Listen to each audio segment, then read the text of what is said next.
Programming করার সময় মাঝে, মাঝে আমাদের একটা ফাইল অনেক বড় হয়ে যায়।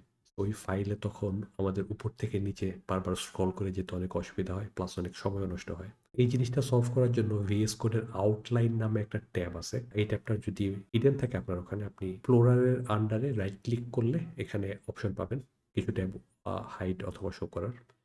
আউটলাইন ট্যাবটা আমি আবার শো করাই। আউটলাইন ট্যাবে আমার অ্যাকচুয়ালি কারেন্টলি যে ফাইলটা ওপেন আছে, ওই ফাইলের একটা ওভারভিউ এখানে দেওয়া। যতগুলো ভেরিয়েবল অথবা ফাংশন কল আছে, সবকিছুর নাম এখানে মোটামুটি একটা লিস্ট আকারে দেওয়া। এখানে মজার জিনিস হচ্ছে আমি যেখানে ক্লিক করব সে আমাকে ওখানে নিয়ে চলে যাবে। আমি যদি ইউজার কল ব্যাক হুকটাতে ক্লিক করি, সে আমার ফাইলটা স্ক্রল করে ওই কল ব্যাকে নিয়ে যাবে। এখন আমি আমার যা এডিট করার দরকার এখানে সহজে এডিট করতে পারবো।